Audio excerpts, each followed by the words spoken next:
Christ, the divine healer for the body. Christ, the baptizer in or with the Holy Spirit. And the destination, the recipient of the baptism is our human spirit, strengthened in the inner man. And finally, Christ the coming King for all eternity. Body, soul, spirit, and all eternity. The total God for the total man. Hallelujah. Christ the coming King, the end of the age, and the Lord's return. Patatagpuan ko ito sa Mateo 24. Hallelujah. Lumabas si Jesus sa templo. Palis na siya nang lumapit ang mga alagad at tinuro sa kanya ang mga gusali ng templo. Sinabi niya sa kanila, nakikita ba ninyo ang mga gusali niyan? Tandaan ninyo, darating ang araw na wala yang matitirang bato sa ibabaw ng kapwa-bato. Lahat ay guguho. Noon si Jesus ay nasa bundok ng mga Olibo. Habang siya nakaupo roon, palihim siyang tinanong ng kanyang mga alagad. Kailan po ba mangyayari ang mga sinabi ninyo? Ano po ang magiging palatandaan ng inyong muling pagparito at ng katapusan ng mundo? Lord, when will the world end? When is the end of the age? Ito po isang mahalagang katanungan, and through the ages, tinatanong ng napakaraming tao. Para bagang binibigyan tayo po ng reminder about the temporariness of things. Masyadong temporary, masyadong tentative. Hindi po permanente ang mga bagay na nakapaligid sa atin. Of course, we say, the world is not my home, although it is our assignment. It is not my home, but it's my assignment. And someday, the Lord will take us to our real home. Amen. And when that happens, kasama na po dyan ang tinatawag nating doktrina ng kanyang muling pagbabalik. Babalik muli ang Panginoon. Yun po ang kanyang pangako. It's the promise of a gentleman, and we believe that God will honor that promise. Kagaya ng mga alagad, tayo rin po ay nagtatanong ngayon, kailan po, Panginoon, sapagkat ang aking lolo ay lumaki sa Sunday school, sabi niya, yung kanyang Sunday school teacher noon pa, ay tinuturo ng rapture na yan, yung second coming na yan, hanggang ngayon. Panginoon, magiging lolo na ako. At wala pa rin. Anong pagkadahilanan at medyo na-delay yata? Alam po natin na mayroong kadahilanan ang sinasabi nating delay ng pagdating na muli ng ating Panginoon. Pero sabi po ni Pedro sa New Testament, may dahilan ng Panginoon. Ayaw niyang mapahamak ang marami. At habang may panahon, all people all over the world are being invited to embrace the gospel and to come to Jesus Christ. Kailan, Panginoon? Kailan ang katapusan ng mundong ito? Ano ang magiging palatandaan? The question of the ages has been answered by our Lord. Parang na rin sinasabi niya, look at these buildings, look at these hollow blocks, this poured concrete, these pillars, this masonry, all of these concrete things, guguho yan. Para sinasabi niya, look around you. Lahat ng mga bagay nito, go to Cubao, go to Global City, lahat ng mga bagay nito ay temporary. Hindi ibig sabihin na hindi sila mahalaga. Mahalaga po sa ngayon. Pero, dapat nakatuon ang ating paningin beyond the temporariness of these things. Because Jesus says, I'm coming back again. Hallelujah. Unang-una, makikita po natin yung tinatawag na signs of His coming. Mateo 24, talatang 4 hanggang 7. First, there will be false Christs. Mag-ingat kayo. Itong unang palatandaan, sabi ng Panginoon, mag-ingat kayo upang hindi kayo maligaw ni numan. Maraming paparito sa pangalan ko at magpapanggap na sila ang Son of God, na sila ang Kristo. At marami silang maililigaw. Alam po natin sa ating sariling bansa, meron pong nagkakaroon ng ganung claim na sila daw ay Son of God, sila ang Kristo, sila ang Messiah. Pero mga minamahal, narito na po ang warning ng ating Panginoon. Maraming maililigaw ng mga taong ito. The first sign of His coming, false Christs. Malinaw po na sinasabi ng ating Panginoon, mag-ingat kayo. Kailangan tanggapin po natin ang buong katotohanan na nagmumula sa salita ng Panginoon. Embrace the Bible, stand for the truth, search for the truth, embrace the truth, and, if necessary, defend the truth. Pangalawa, wars and rumors of wars. Wars and rumors of wars. Makakarinig kayo ng mga labanan at makakabalita ng mga digmaan sa iba't ibang dako. Totoo ba yan kung ating binuksan ngayon ng ating pahayagan? Yes. Every day. Yes. Tugma po ang prophecy niya. Labanan, digmaan sa iba't ibang dako. Ngunit, huwag kayong mababahala dahil talagang mangyayari ang mga yun, sabi ng ating Panginoong Jesus. Bagamat hindi pa yun ang katapusan ng mundo. Kung sakaling may germa na digmaan sa Hamas at Israel, hindi pa yan ang katapusan ng mundo. Kung mayroong bakbakan sa Afghanistan, hindi pa yan ang katapusan ng mundo. Nagana ang mga digmaan, sabi ng Panginoon. Maglalaban-laban ang mga bansa at gayon din ang mga kaharian. Ukraine, Russia, Libya. lahat po yan. Sabi ng Panginoon, magkakaroon ng tagutom at lilindol sa maraming lugar. Itong digmaan ito po ay nakapagtataka sapagkat alam po natin, wars and rumors of wars have been with us from the start.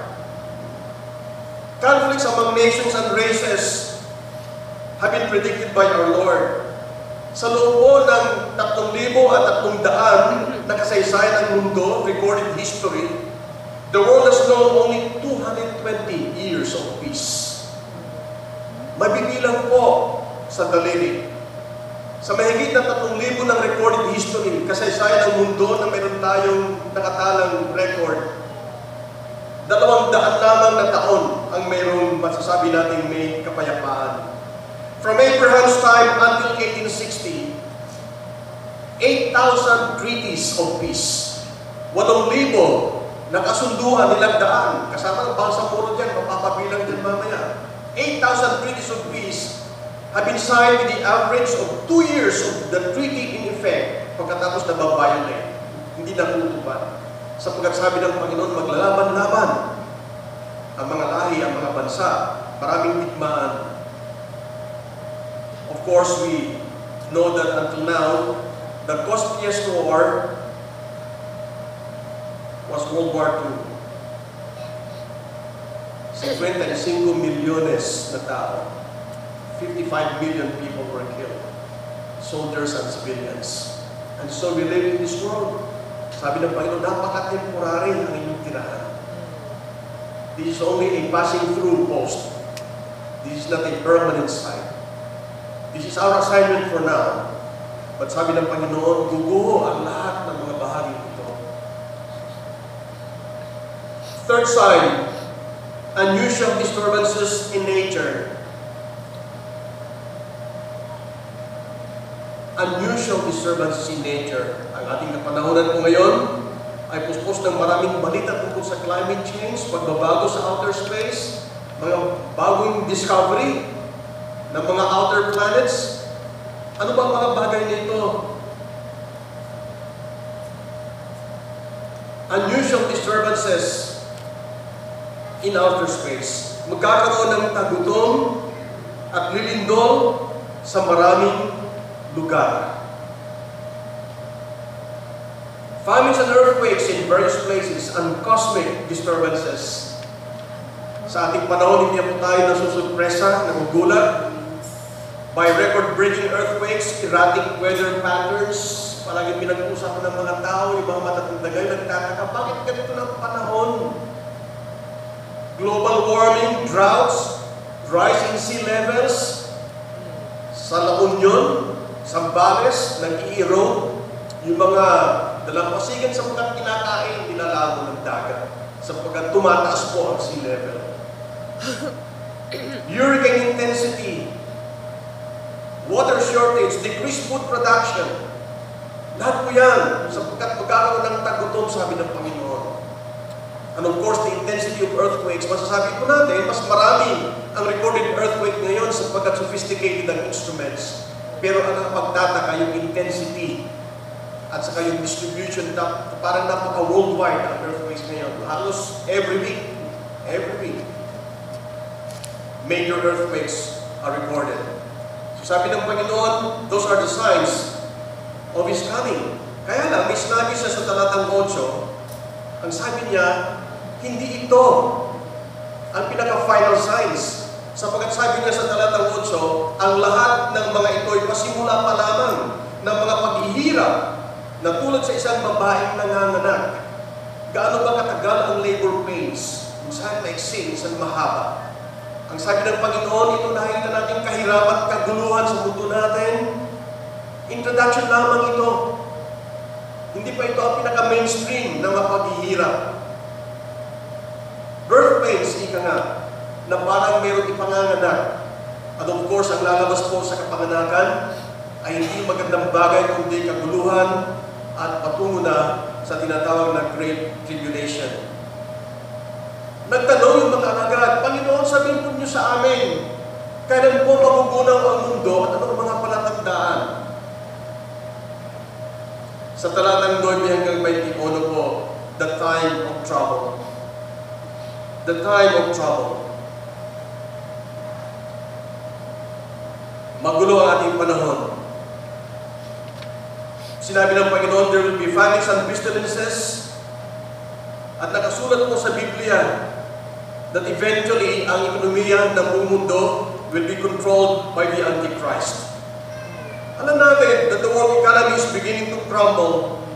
Ang sabi po ng WHO, World Health Organization, 1/3 of the world is well-fed, 1/3 is underfed, and 1/3 of the world is undernourished. Sapagkat kapos ang material resources. Droughts resulting in famines are rampant in the world, and we are threatened with food shortage. Yung kanilang binabandilang European Economic Union or Common Market, popularly known, is beginning to disintegrate and realign because of severe economic crisis. Ano kaya mangyayari sa ating sariling ASEAN pagdating ng integration next year? Anong mangyayari ngayon? Pag nagkakagulo na pati na sibuyas at mga bawang pinagkakaguluhan, ay paano na lang kaya kung ihalo ng ekonomiya ng lahat ng bansa sa ASEAN? Ano ba ang ating competitiveness? Magulo ang ating panahon. Sabi ng Panginoon, napaka-temporary ang mga bagay na ito. Because all these things will lead to the time of trouble, verse 9 to 21. The time of trouble, which is the Great Tribulation. Sa talatang 9, the persecution of the Jews sa mga panahon yon. Kapopotan kayong lahat dahil sa inyong pagsunod sa akin. Isasagdal kayo upang pahirapan at patayin. Apostasy, unang bahagi ng talatang 10. At dahil dito'y marami ang tatalikod sa kanilang pananampalataya. May mga kaibigan tayo, may nakakilala, nasa na, lahat noon, napaka-hyper para sa Panginoon ngayon, ay nanalamig at naglupaybay. Sabi ng Panginoon, mangyari yan.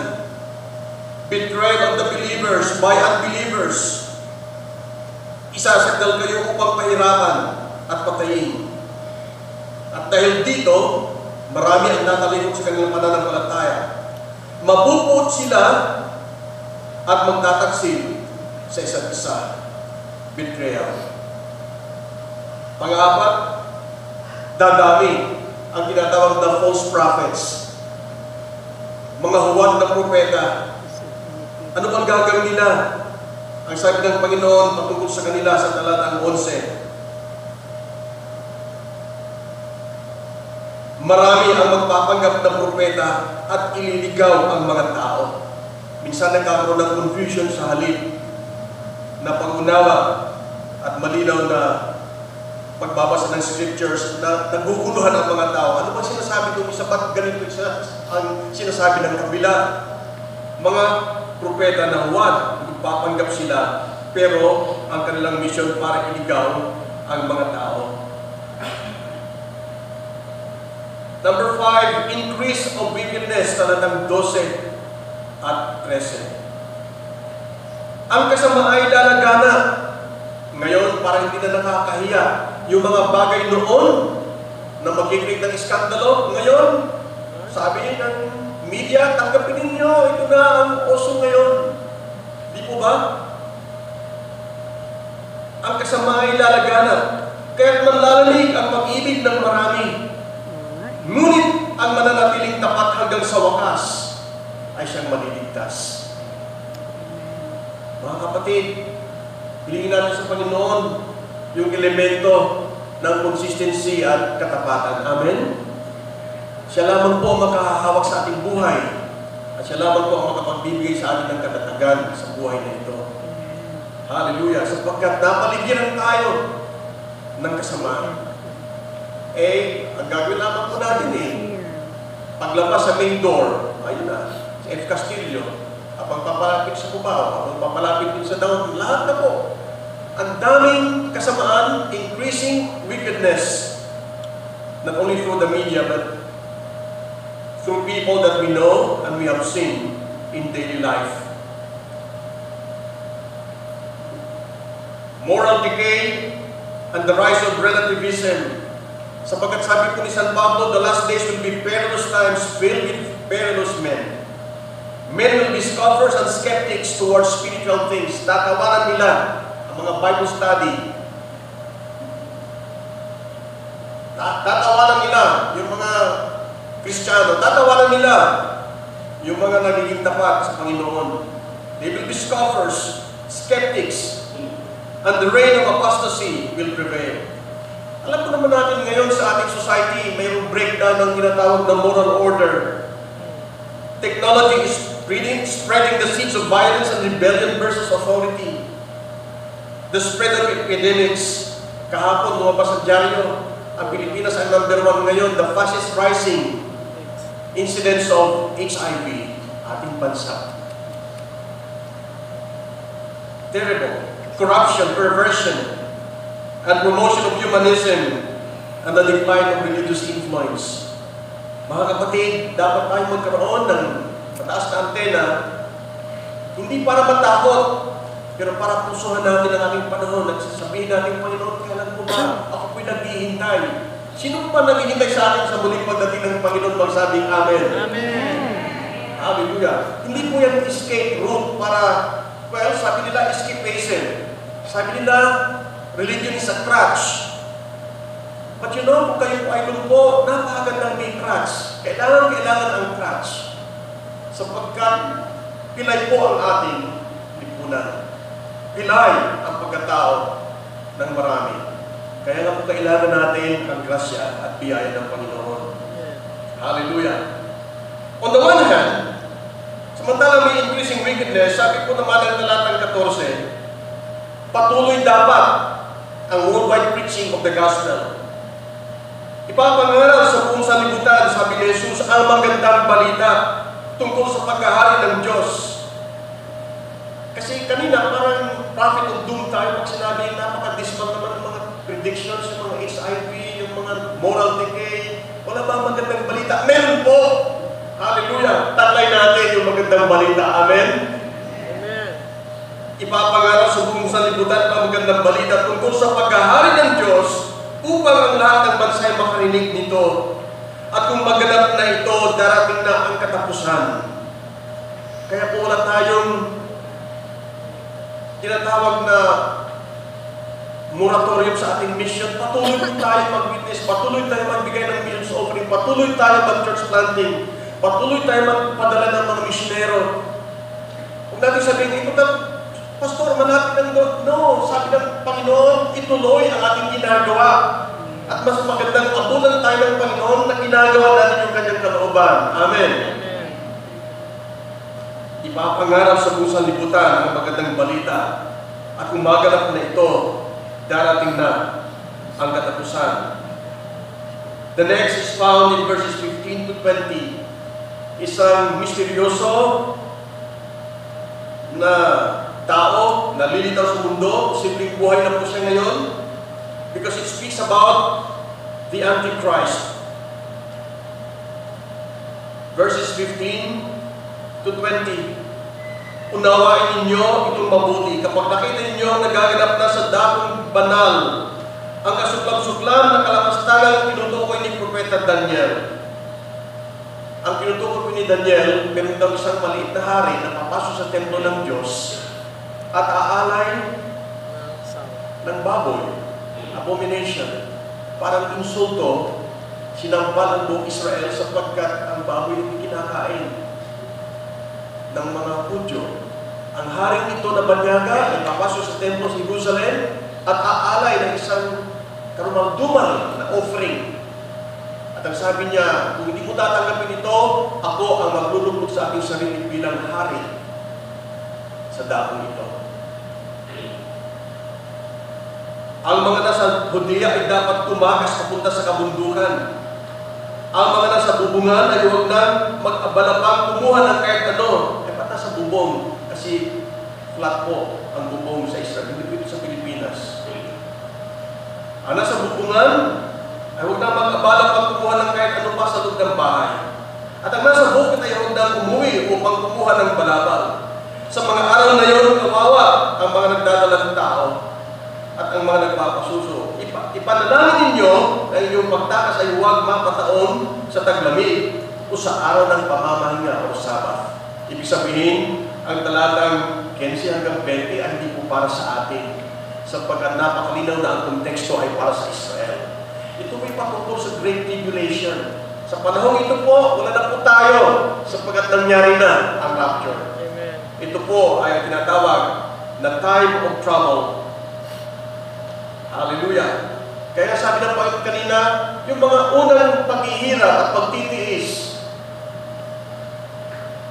yung mga pagdadalamahating nauna, yun na lamang ay mga birth pains.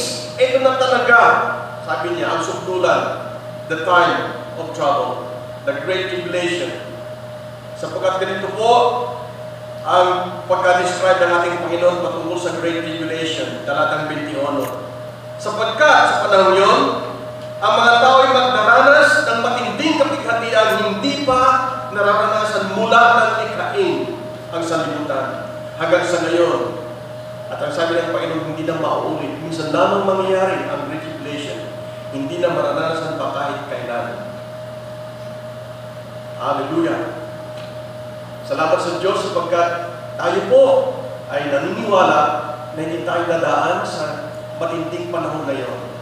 Because before that happens, mayroong dakilang pangako ang Diyos. Ang sabi niya, in my Father's house are many rooms. Nakaready na yung mga apartments in heaven. At babalik akong muli. Kakaunin, I will fetch you. I will meet you. So that where I am, doon din kayo titira. Amen? Palapakan natin ang Panginoon. Hallelujah! Hallelujah! Salamat po, Panginoon. This period will come to an end for the sake of the elect. Talatang 22. Sa katunayan, kung hindi pa ikliin ng Diyos ang panahon yon, walang taong maliligtas. Ngunit alang-alang sa mga hinira ng Diyos, paikliin ang panahon yon. Ibig sabihin, tinutukoy po yung Great Tribulation. Ang pangatlong konsepto po natin makikita sa Mateo 24 ay tinatawag na Second Coming of Christ. Matatagpuan po sa 23 hanggang 31. 23 to 31 speaks about the Second Coming of Christ.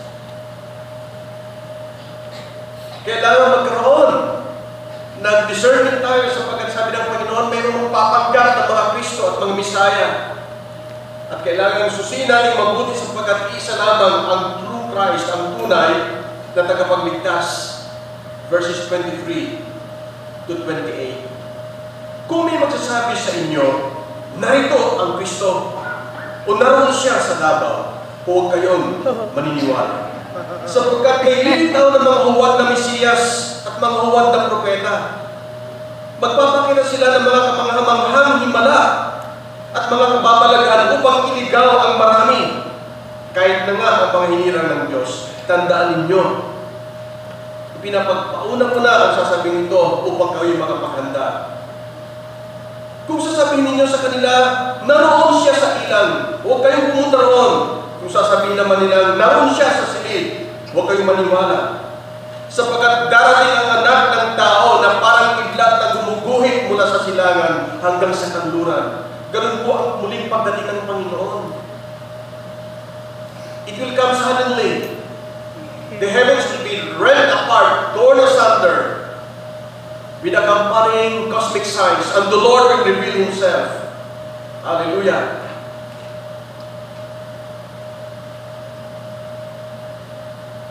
Darating ang anak ng tao, meaning ang ating Panginoon Jesus, na parang kidlat na gumuguhit mula sa silangan hanggang sa kanluran. So we must distinguish between the false Christ and the true Christ.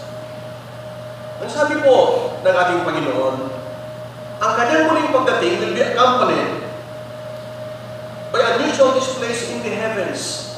Kasi ngayon, nagkakaroon ng added curiosity ang mga scientifico sapagkat every now and then, may natutuklas ang bagong planeta, ang daming galaxy. But the more powerful the telescopes have become, and the more powerful the instruments have become, the more they discover. This place in the heavens, talatang 29, pagkatapos ng kapighatian sa mga panahon yon, ay magdidilim ang araw, hindi magliliwanag ang buwan, malalaglag mula sa langit ang mga bituin at mayayanig ang mga kapangyarihan sa kalawakan. There will be a cosmic trouble, cosmic cataclysm. Mayayanig ang buong kalawakan. Kaya ngayon, pagka mayroong kometa, kakaibang heavenly body, maraming interpretasyon. Sapagkat balang araw po gagamitin ng Diyos na palatandaan ang outer space. Magpapadala ng mensahe sa mga titirang mga tao dito sa sanlibutan. Pero hallelujah! Sabi po ng 30, the second coming will be a personal, visible, and splendorous event. Pagkatapos, lilitaw sa langit ang tanda ng anak ng tao at mananangis ang lahat ng bansa. Makikita nila ang anak ng tao na nasa alap-apat dumarating na may dakilang kapangyarihan, hallelujah, at kadakilaan. Amen. With glory and power, the Lord will be revealed. The King is coming. The King is coming. At ang kanyang garanti po, tinan po natin muli sa talatang 30. It will be a personal. Hindi po siya magpapadala ng surrogate or hindi po niya i-delegate. Walang kumakatawan sa Panginoon. Siya mismo po ang darating. At pag nakita ng mga bansa na may mga sugat ang kanyang kamay, sila yung mananangis. Siya, sasabihin nila, ang ating pinusta, siya, ang ating pinatay, siya, ang ating nireject. It will be personal, it will be visible, it will be a splendorous event. Hallelujah. And then, in verse 31, is the gathering of the elect from everywhere. Sa hudyat ng malakas na tunog ng trumpeta, susuguin niya ang kanyang mga anghel sa apat na sulok ng daigdig at titipunin nila ang mga hinirang mula sa lahat ng dako. Muli nagtanong ng mga alagad, Panginoon, kailan po talaga may pumapeksa? Meron po naka-schedule ng taon. Ano po mga palatandaan? Ang sabi ng Panginoon sa talatang 32, unawain ninyo ang aral mula sa puno ng igos. Kapag ang mga sanga nito ay umuusbong at nagkakadahon na, alam ninyo na malapit na ang tag-araw. Gayon din naman, kapag nakita ninyo ang lahat ng ito, itong mga palatandaan na banggit ng Panginoon, malalaman ninyong malapit na ang pagdating ng anak ng tao. Talagang malapit na. Tandaan ninyo, magaganap ang lahat ng ito bago mamatay ang mga taong nabubuhay ngayon. Spoken to that generation, spoken to every generation, the gathering of the elect from everywhere. Siguro muli nagtanong, Ang mahalaga, Panginoon ka talaga. Ito mga palatandaan, you don't have the exact time. Magkatabihan wala tayong exact time sapagkat ang mga Pinoy napakahilig sa last 2 minutes. Kaya siguro hindi binigyan ng Panginoon ng exact schedule para laging handa, sabi nga ng Boy Scout. Kung yun lang sa Boy Scout, hindi lang na para sa Kristiyano.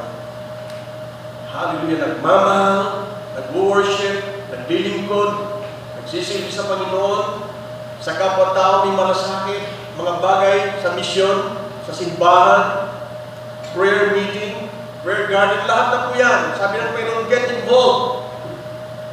Hallelujah. Sapagkat mas mainam na pagdating ng ating Panginoon ay natagpuan tayo in the midst of His work and ministry. Hallelujah. These events were described and detailed by the Lord Himself and await a sure fulfillment. Ano ba ang guarantee, ang katiyakan na talagang mangyayari ang mga bagay nito? Alam natin po ang mga ibang yugto nito ay nangyayari na at patuloy na nangyayari sa ating kapanahunan at lalong titindi habang palapit na ang Panginoon. Alam natin totoo, pero para hindi tayo magkaroon ng alinlangan, nagbitiw ang Panginoon ng isang guarantee. Sabi niya, lilipas ang langit at ang lupa, talatang 25. Ngunit ang ating mga salita ay mananatili magpakailanman. His word is guaranteed. Mangyayari ang mga bagay na ito. The King is coming. Hallelujah. Tayo po ay magdiwang. Pagdiwang natin po ang kanyang muling pagbabalik. Ibigay natin ang ating buong puso't kaluluwa sa pag-awit. Panginoon, tunay na dakila kayo. Sa ngayon, Panginoon, we see you through the eyes of faith. Pero balang araw, makikita ka, Panginoon, personal, visible. Hallelujah. In splendorous power and glory. How great Thou art, Panginoon. How great Thou art. Tumayo po tayong lahat. At bigyan natin po ng pagpupugay ang Panginoon, papuri at papasalamat sapagkat Siya ay muling darating. Hallelujah.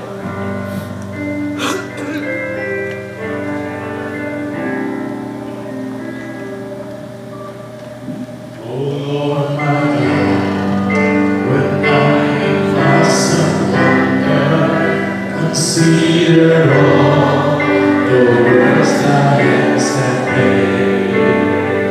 I see the stars, I hear the rolling thunder, and part throughout the universe display. It sings my soul, my Savior God to Thee. How great Thou